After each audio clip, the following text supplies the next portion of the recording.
It is Dallas Cowboys owner and general manager Jerry Jones. Good morning, sir.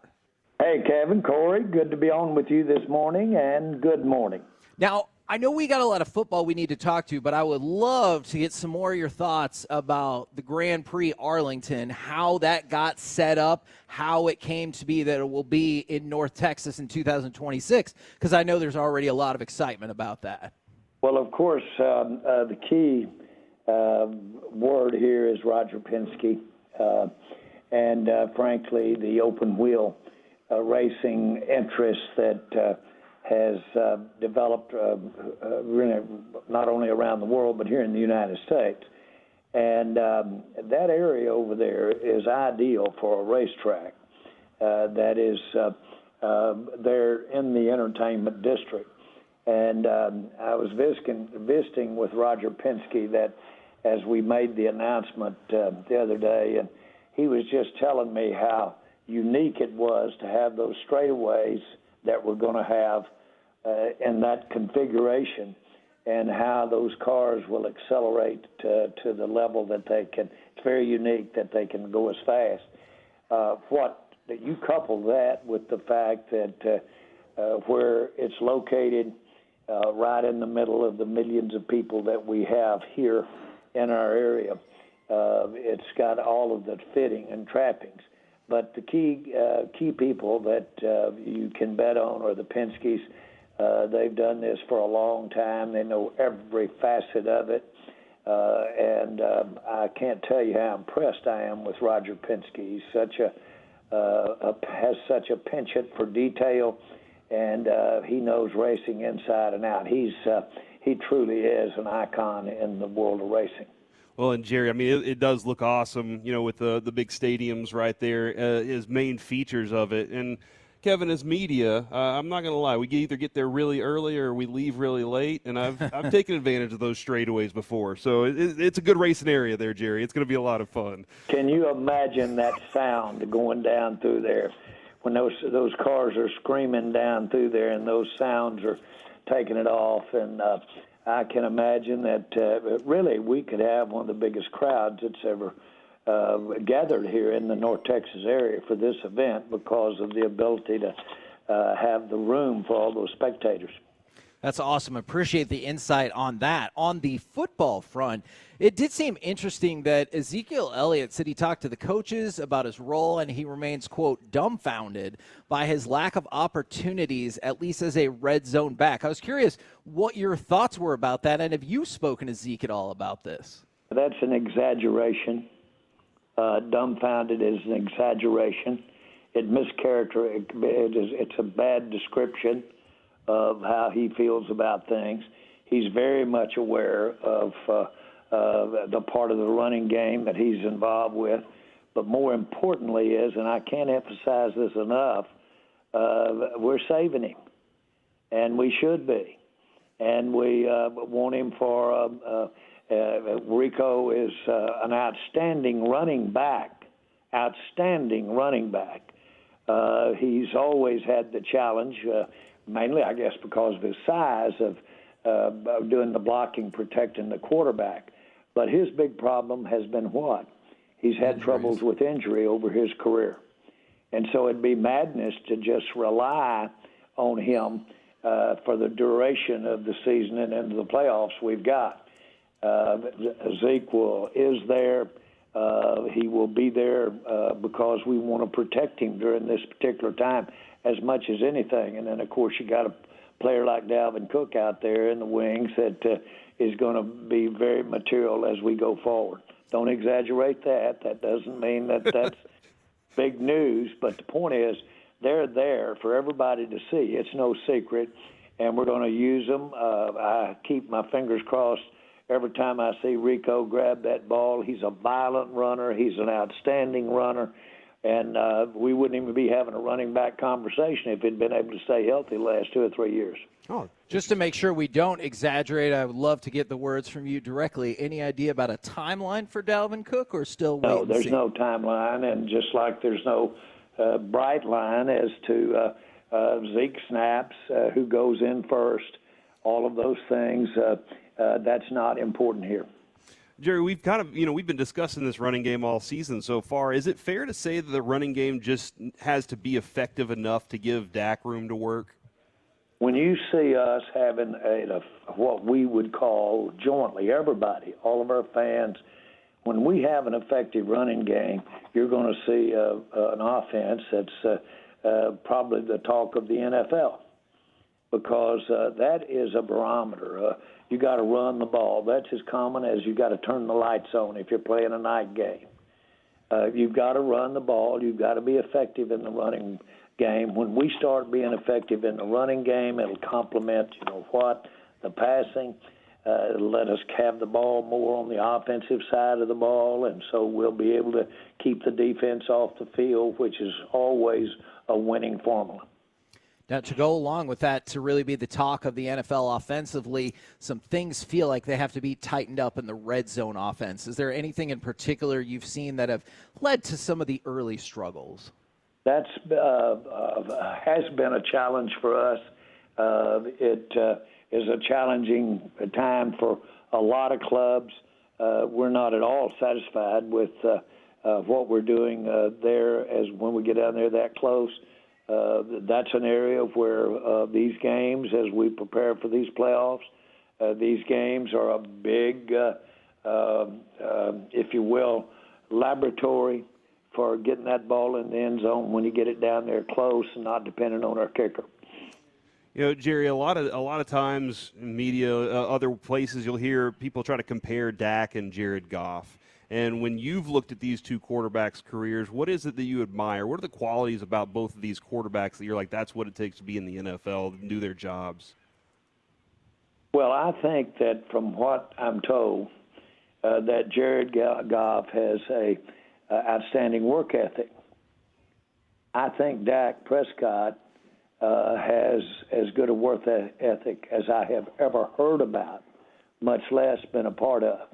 And that's his biggest quality, is how hard he works in the classroom, then how effective he takes that to the practice field, and then takes what happens at the practice field to the game. Those steps are what separates Dak from the rest. I loved the Eric Kendrick signing. I thought it was great. And then when we were out in Oxnard, Kevin, we got an opportunity to talk to him, and the personality just jumped off the page. And so far, he's been a pretty big key for this team. We saw he hopped up on the injury report this week. Can you give us an update on that, but also what he's brought to this team since he came over here with Mike Zimmer?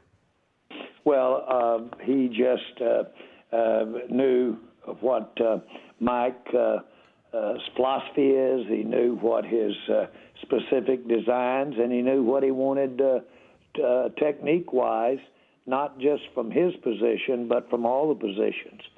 So he's a wonderful asset to have out there for all of our other players to hear, boys, we're getting closer, because he's felt it. He knows when it's working what Zimmer's defense can do, and he's a very creditable point. Apart from the coaching, he's very credible as a player to say, now we're getting closer, guys. We're getting it right. We're getting it better. And he'll be tapping the tackles on the back, or he'll be tapping the corners on the back, and he's just seen it work, and he's there to remind everybody when it's working, this is how we do it. That's invaluable. Are y'all still feeling good about Deron Bland this weekend, and then saw Zach Martin with a potential back? How is that injury? How's that looking?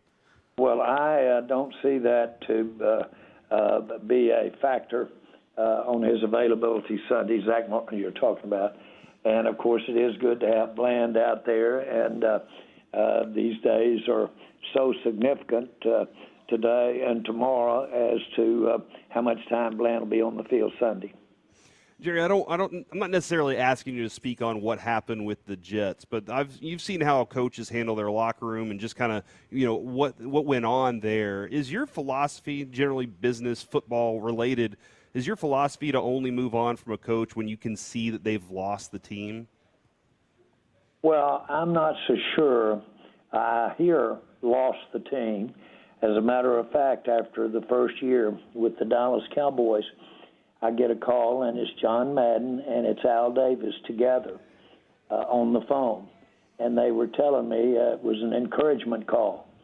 And they said, in essence, don't take your marbles and go home, Jerry. You didn't lose the team. And we won one football game, but you didn't lose the team. But that's through the eyes of the beholder. That's a great way to express it. But that's a assessment of the competitive nature of the players and their in any given game, how they're executing and how their intensity is. I would interpret it that way. And so there's a lot to that.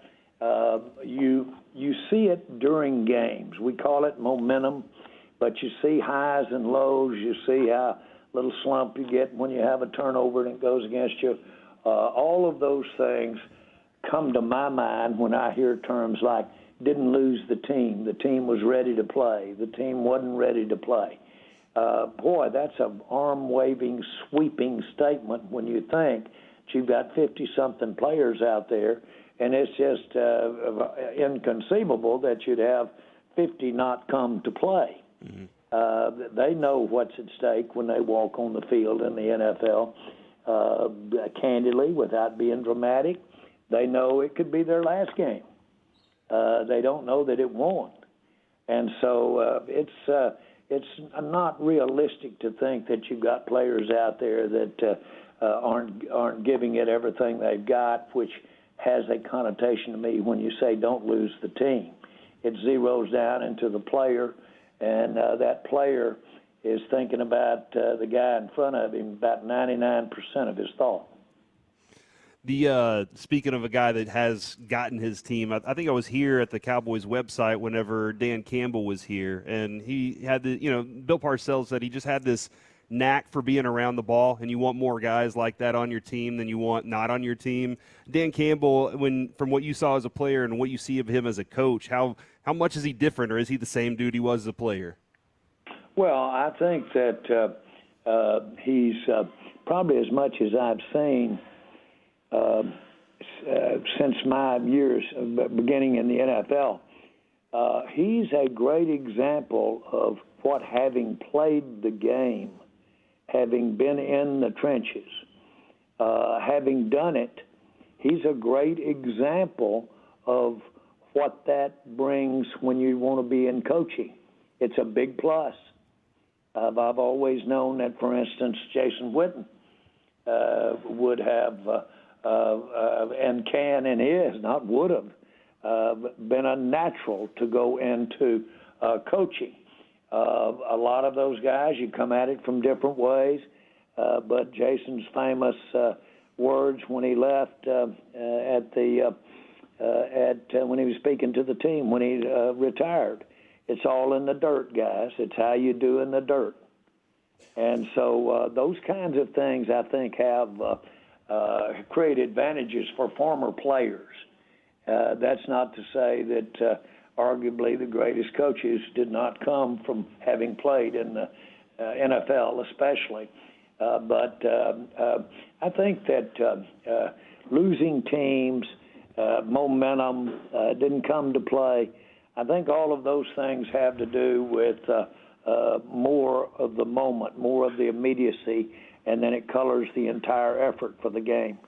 Well, speaking about the moment and immediacy of Sunday's game, in the other two home games, this team has fallen behind early and kind of really taken the crowd out of the game. What can you do to counteract that, and do you believe that this team can get out to a fast start against Detroit on Sunday? Well, there you go. Your question referenced some of the very same thing.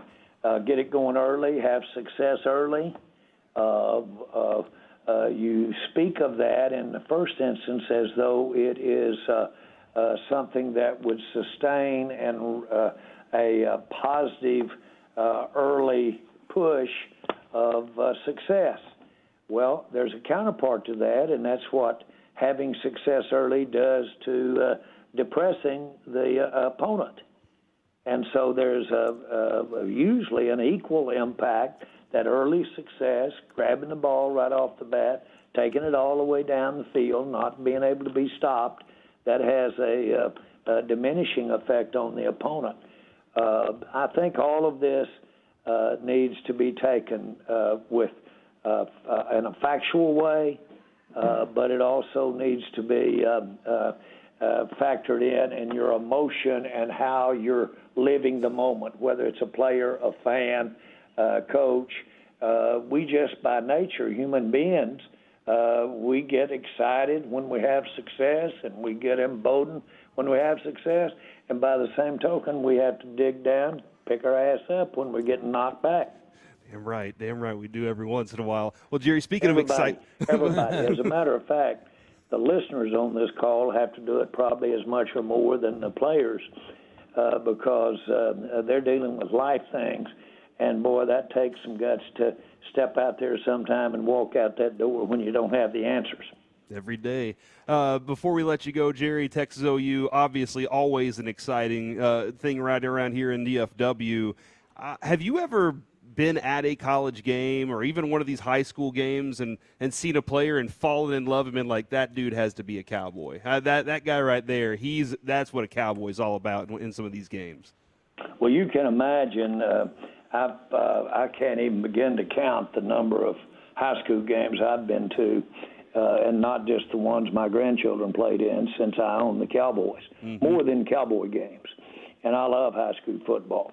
And to me, it is a statement as to my town against your town, my school against your school.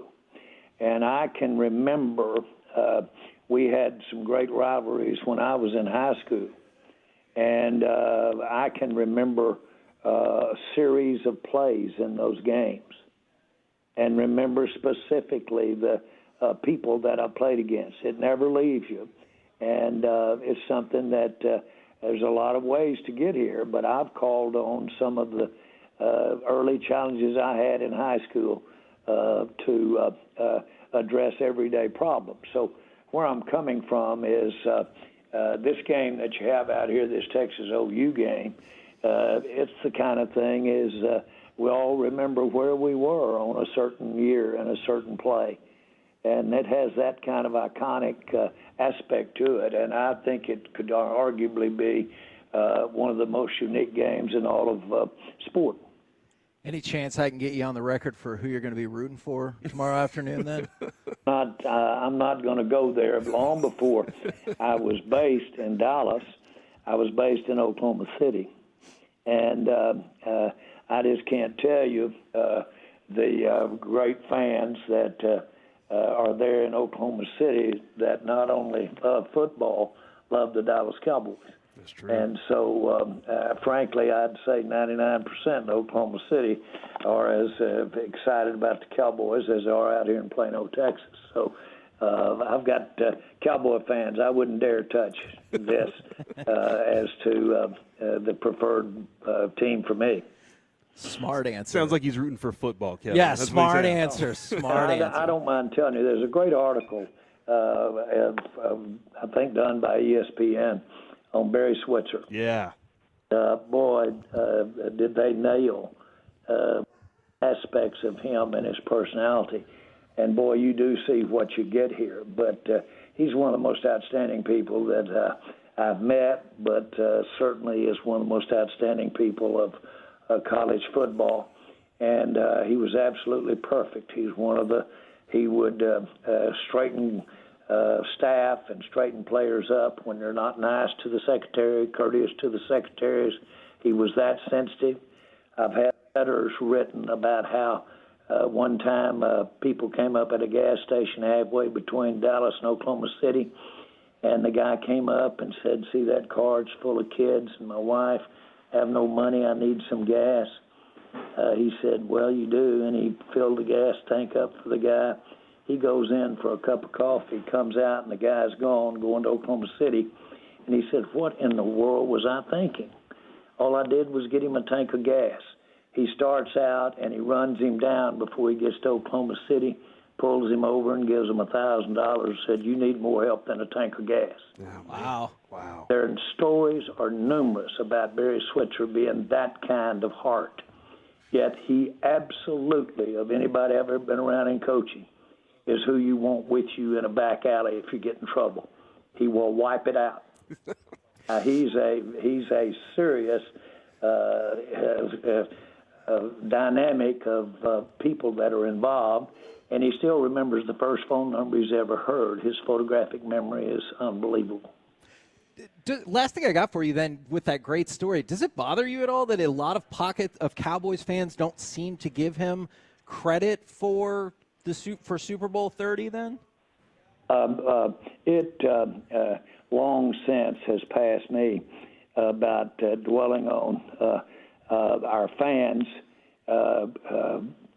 involvement in a interpretation of the contribution of various coaches or various players.